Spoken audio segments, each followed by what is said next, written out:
Hi hello friends, welcome to போனாஸ் kitchen and entertainment vlog. இன்றைக்கி நம்ம போனாஸ் கிச்சனில் பெரிய நெத்திலி மீன் வறுவல் எப்படி செய்யலான்றதான் வந்து பார்க்க போகிறோம். இது பார்த்திங்கன்னா ஹோட்டல் ஸ்டைலில் மசாலா உதிராமல் சாப்பிடும்போது நம்மளுக்கு எப்படி தான் செய்கிறாங்க அப்படின்ற மாதிரி ஒரு யோசனை போகும். அந்த டிப்ஸ் எல்லாமே நான் வந்து பொறுமையாக இதில் வந்து சொல்லி கொடுத்துருக்கேன். வீடியோ ஸ்கிப் பண்ணாமல் ஃபுல்லாக பாருங்கள். வாங்க வீடியோக்குள்ளே போகலாம். நான் இன்றைக்கி 1/2 கிலோ நெத்திலி நல்லா க்ளீன் பண்ணி வச்சுருக்கேன். இதில் மசாலா சேர்த்துக்கலாம். 1/2 ஸ்பூன் அளவுக்கு தனி மிளகாய்த்தூள், அதாவது காஷ்மீரி மிளகாய்த்தூள், 1/4 ஸ்பூன் அளவுக்கு கரம் மசாலா, 1/4 ஸ்பூன் அளவுக்கு தனியாத்தூள், 1/4 ஸ்பூன் அளவுக்கு இஞ்சி, 1/4 ஸ்பூன் அளவுக்கு பூண்டு பேஸ்ட். இது கூட ஒரு 2 டேபிள் ஸ்பூன் அளவுக்கு அரிசி மாவு எடுத்திருக்கேன், பச்சரிசி மாவு. அதே 2 ஸ்பூன் அளவுக்கு கார்ன்ஃப்ளவர் மாவு எடுத்திருக்கேன். இதுக்கு தேவையான அளவுக்கு நம்ம சால்ட்டு சேர்த்துக்கலாம்.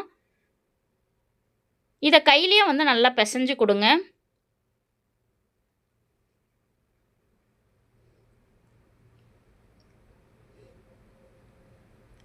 இப்போ கொஞ்சம் கொஞ்சமாக வந்து நம்ம தண்ணி சேர்த்துக்கலாம். தண்ணி வந்து ஒரே டைம் வந்து சேர்க்காதீங்க. ஏன்னா வந்து தண்ணியாக ஆயிடுச்சுன்னா மசாலா வந்து ஒட்டாது. இப்போ பாருங்கள், நான் தண்ணி வந்து லைட்டாக தெளித்து சேர்த்துருக்கேன். நீங்களும் அதே போல் கொஞ்சம் கொஞ்சமாக வந்து சேர்த்து நல்லா வந்து மிக்ஸ் பண்ணி வைங்க. பாருங்கள், இப்போ நல்லா வந்து கரெக்டான பதத்தில் மிக்சிங்கில் இருக்குது. இதை வந்து ஒரு 1/2 அன் ஹவர் அளவுக்கு நல்லா ஊற வச்சா போதுங்க. மசாலா நல்லா ஊறட்டும். இப்போ ஸ்டவ் ஆன் பண்ணி நான் வந்து தோசை கல்லில் தான் வந்து செய்கிறேன். நீங்கள் கடாயில் எண்ணெய் ஊற்றி கூட பொரிச்சு எடுக்கலாம். கொஞ்சமாக வந்து எண்ணெய் ஊற்றிக்கலாம். இதில் ஒன்று ஒன்றா வந்து நெத்திலி வந்து நம்ம ரெடி பண்ணி வச்சுருக்கோம்ல, அதை வந்து எடுத்து ஒன்று ஒன்றா தனித்தனியாக போடுங்க.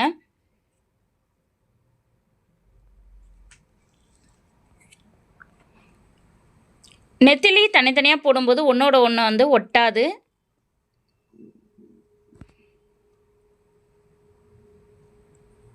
மசாலாலாம் பாருங்கள், நல்லா நெத்திலியில் வந்து நல்லா ஸ்ப்ரெட் ஆகிருக்கு, நல்லா ஊறி வந்திருக்கு. இது ஓரளவுக்கு வந்து எண்ணெயில் லைட்டாக வந்து ட்ரை ஆனதும் நம்ம திருப்பி போடலாம். எந்த மீனாக இருந்தாலும் சரி, எண்ணெயில் பொரிக்கிறோம் இல்லை இந்த மாதிரி தோசைக்கல்லில் வந்து வறுத்து எடுக்கிறோன்னா போட்ட உடனே டக்குன்னு வந்து திருப்பாதீங்க, ஏன்னா ஒட்டும். அப்புறம் வந்து மசாலா வந்து நம்ம அந்த கடாயோட அப்படி இல்லைன்னா தோசைக்கல்லில் வந்து ஒட்டிக்கிட்டே இருக்கும். கொஞ்சம் ஓரளவுக்கு நல்லா ட்ரை ஆனதுக்கப்புறம் நம்ம வந்து திருப்பி போடும்போது மசாலா எல்லாமே வந்து அதில் வந்து ஸ்ப்ரெட் ஆகிருக்கும். நம்ம திருப்பி போட்டோன்னா ஒட்டாது. ஸோ அந்த மாதிரி ஒரு சின்ன சின்ன ஒரு விஷயத்தில் வந்து நம்ம கரெக்டாக இருந்துட்டோன்னா சூப்பராக இருக்கும் சமையல். இப்போ ஓரளவுக்கு நல்லா வந்து வெந்து வந்திருக்கு. இப்போ நம்ம திரும்பவும் வந்து திருப்பி போடலாம்.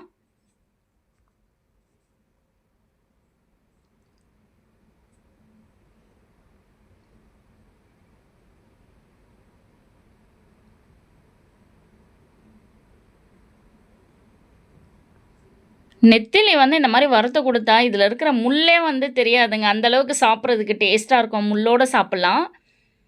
பாருங்கள், இது வந்து கரெக்டான பதத்தில் இருக்குது. இப்போ நம்ம வந்து பிளேட்டில் வந்து எடுத்து வச்சிடலாம். இதுக்கு மேலே நம்ம எண்ணெயில் வறுத்தோன்னா ரொம்ப தீஞ்ச மாதிரி இருக்கும். இது கரெக்டான பதம்.